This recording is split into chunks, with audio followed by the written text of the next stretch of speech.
Good evening to you all. My name is Ronnie. Um, as you know, I'm a painter, currently living in Israel. I want to talk about a little bit about my art.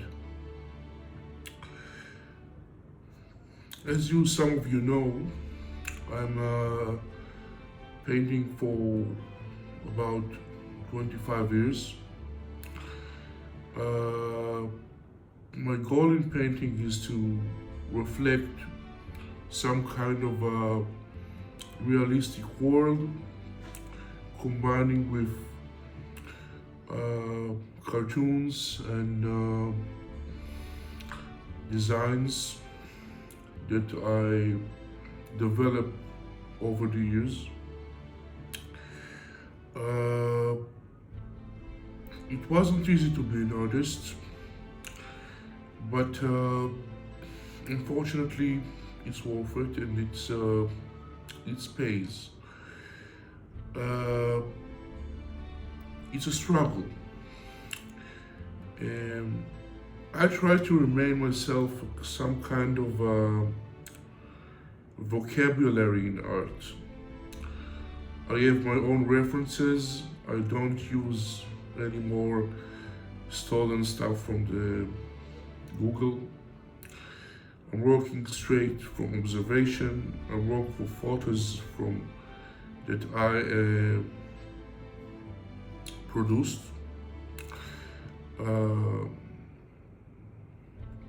I always try to use original materials and excuse me.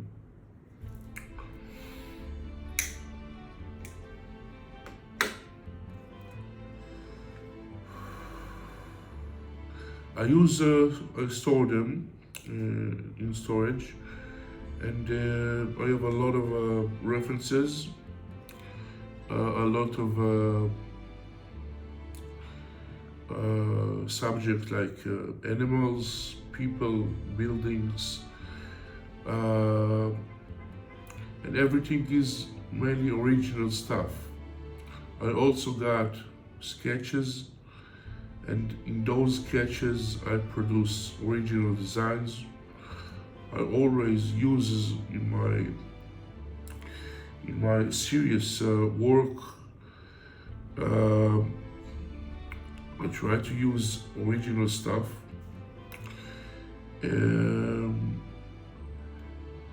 If it's photographs or cartoons or stuff that I drew from nature.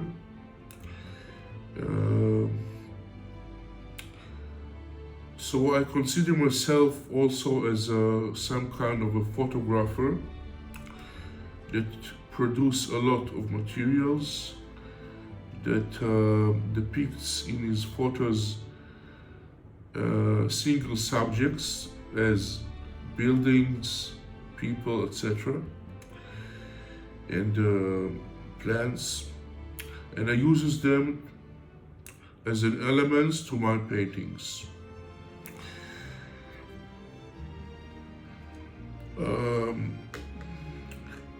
This puzzle isn't complete without to be to belong to some place. I'm living in Tel Aviv for 12 years, more or less, and I feel very connected to this place. I have places I go daily, and people I'm meeting them daily, and they appear in my paintings and my drawings, and I see the connection to the place as a part of being there, and not just paint what I like, I feel that the connection to a place and paint the place and draw the place and try to um, see the place from different angles. Um, Rambam Street, Nachalat Binyamin, and Allenby. This is my place that I live in, and I feel that the connection to a place and references not merely from observation but also from photographs are reveal a lot of vocabulary in the painting world, a lot of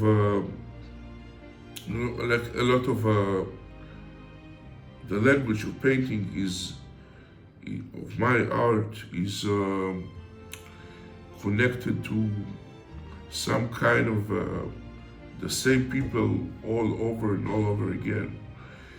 There are my friends that I'm putting them in my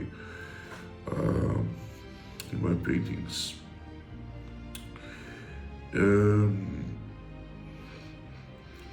During these 25 years, I had a lot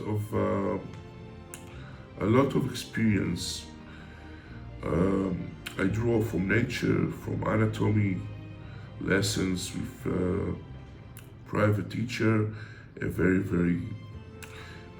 famous one here in Israel, one of the best. He's called Avi Bleier. And I also studied under Amnon David R. studio in Tel Aviv when he was still in Tel Aviv. Now he currently works in Berlin. And I can tell that during all over the years and all over this many teachers I got, and I'm also considering myself as a self-learner, but not always. I managed to study myself alone. But during these years, I developed like multitasking style. Like it's like I don't have one style. I got a few approaches to art. I got the photorealistic style that is I developed during copying some sort of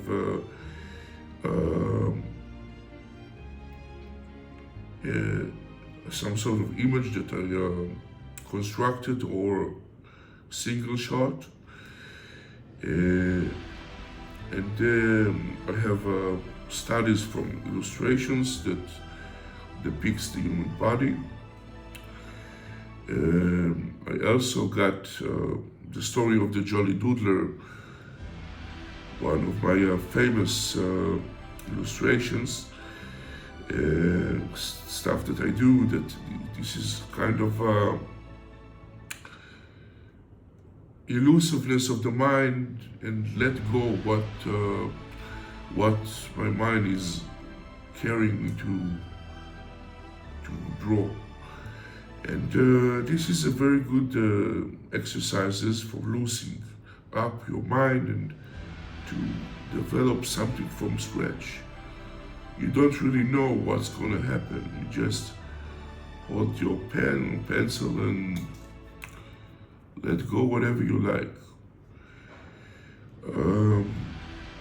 During my animation college years, I studied under IAC, Israeli Animation College in Tel Aviv, in Karl Bach Street. I had a lot of quick courses, like one course is one month or 2 months. And during these quick courses, I developed, I studied very heavy stuff, and for a short amount of time, they always told me that it doesn't matter the matter of time you studied it, it's the better time you practice. And I practice mainly technique and a lot of C curves, S curves. Animation study will help me a lot. Also, to release my line and go whatever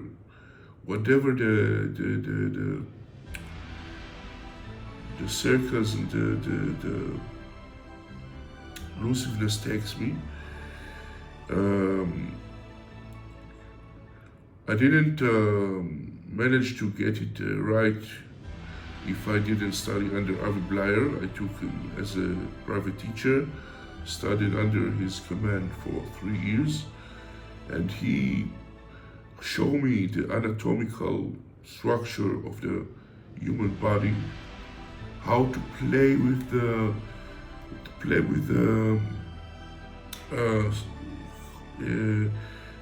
shapes and to exaggerate and to be cartoony in a very original and way. You know, he taught me the human skull, as you see, and how to draw it from memory, from all angles. Also, the torso of the body, all the bones, you know, and shapes of the sternum and all this, the complete body. And as I developed it and practice a lot, I imagine myself to lose myself and be more illustrative and be more exaggerate and to take it to a cartoonish style. So as I told you, the cartoon and is one part of my style. The first one is realism, as I said, and of course, as I said before, I also consider myself as a photographer, not just a painter. I have a lot of material, and this material is a reference for pieces like whatever I like. Because I told myself, okay, it's not cheating with drawing from photos.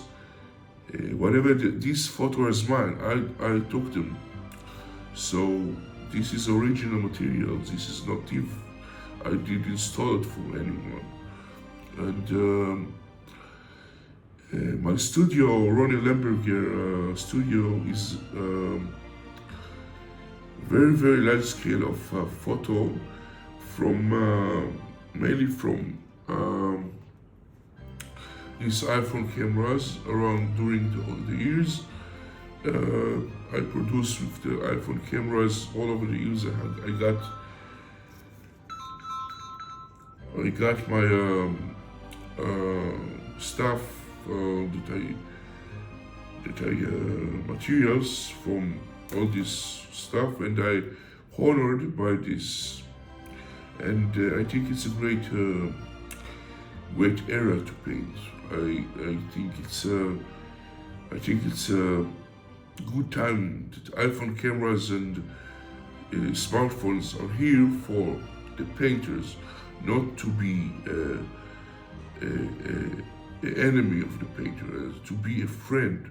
These smartphone cameras are a friend of the painter, not some sort of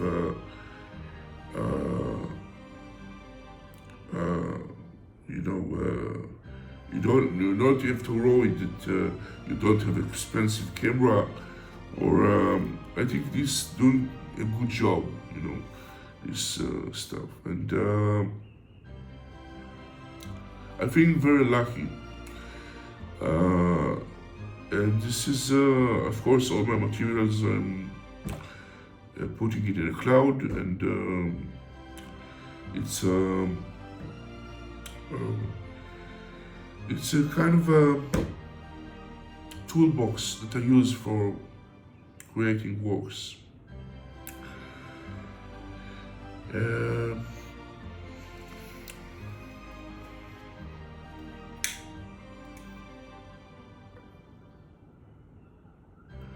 so a lot of materials, a lot of illustrations, and of course a place to live and stay and to paint in, to be a part of something and to reflect it on the canvas. Anatomical knowledge as a painter, to become aware of the human structure, to exaggerate, to become a cartoonist, to play with the form,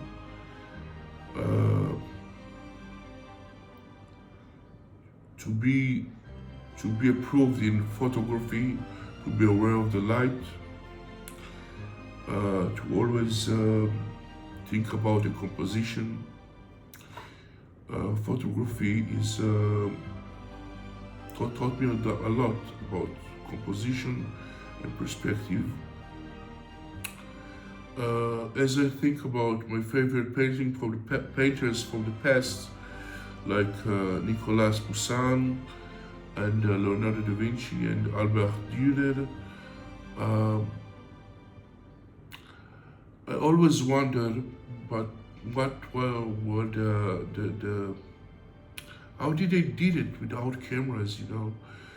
It's a very interesting question. It's like another world. It's like different world. It's not the same world anymore. They got very, very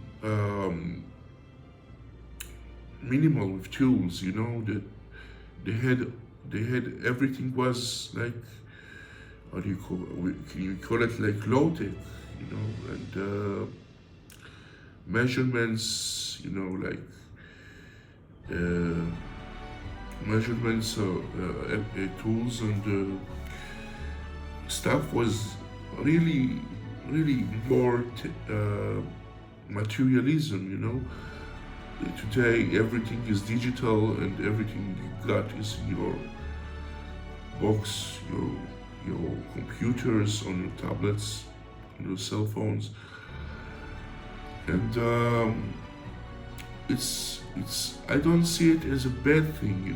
It's like, I think it's only can produce more creativity the quicker way.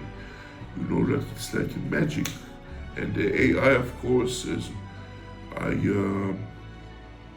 think I started a little bit to touch this AI, and I can say it does interesting things, but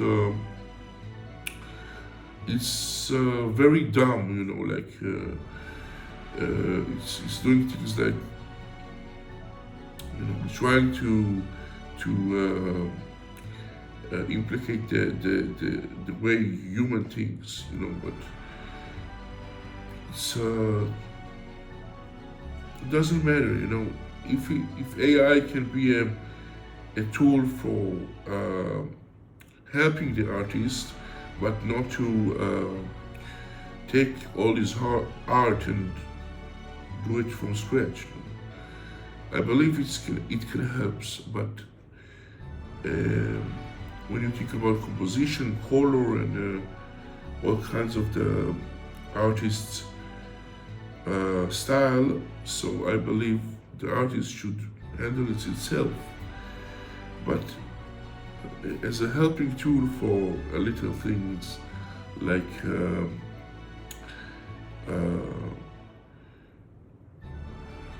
fixing the composition or making the light, or like produce a little bit more texture, it can help.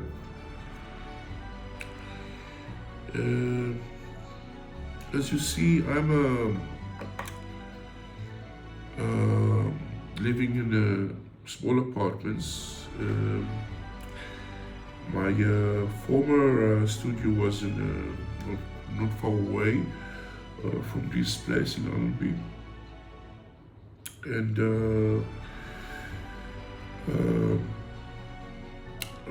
I don't use a lot of materials, like I don't talk to my oil paintings and my heavy tools, my easel and my heavy stuff, because I think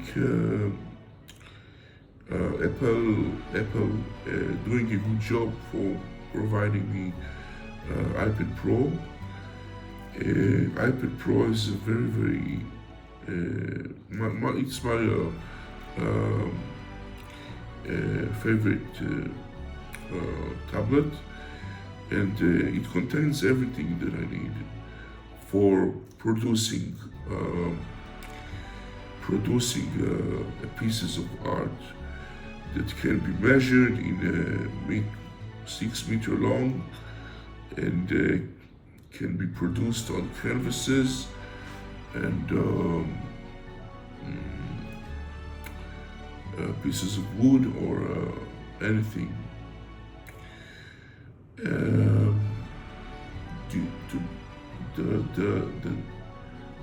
I see myself as a painter that was, let's say, traditional, and during the years it got digitalized. Like, of course, there's a good thing and bad thing, but as long as I see people in the industry that are professional painters, sculptors that uses digital ways, I see it as a very good thing, because there's a lot of knowledge and great artists out there that aren't traditional way.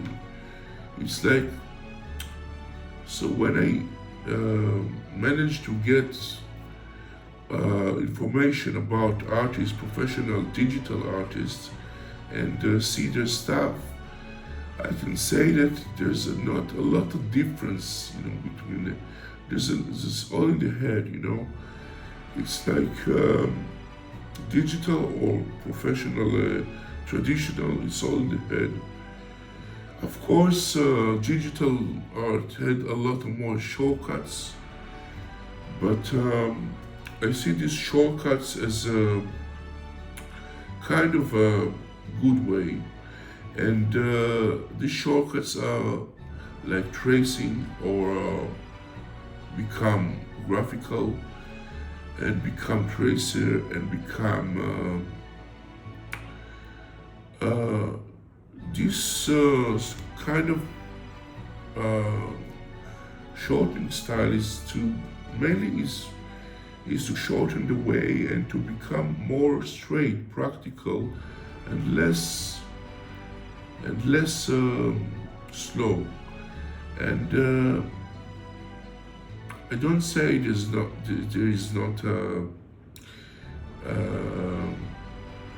there's always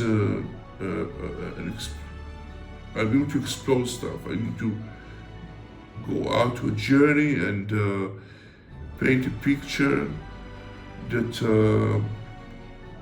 I don't know what he's gonna do. Sometimes I know what I'm gonna do, sometimes I don't, but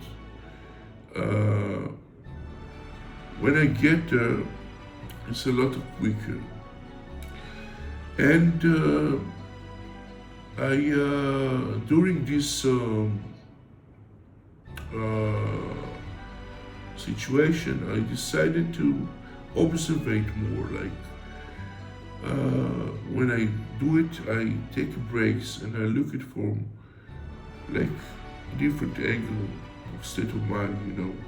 I taking a break and I leave it. I try to see it into different angles or different approaches, and to think about it. Do something else. Go to work. meet my friends, and then I come back and I studied it again.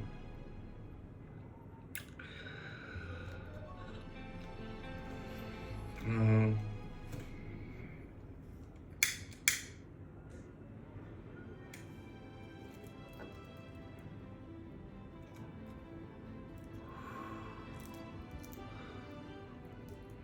till next time,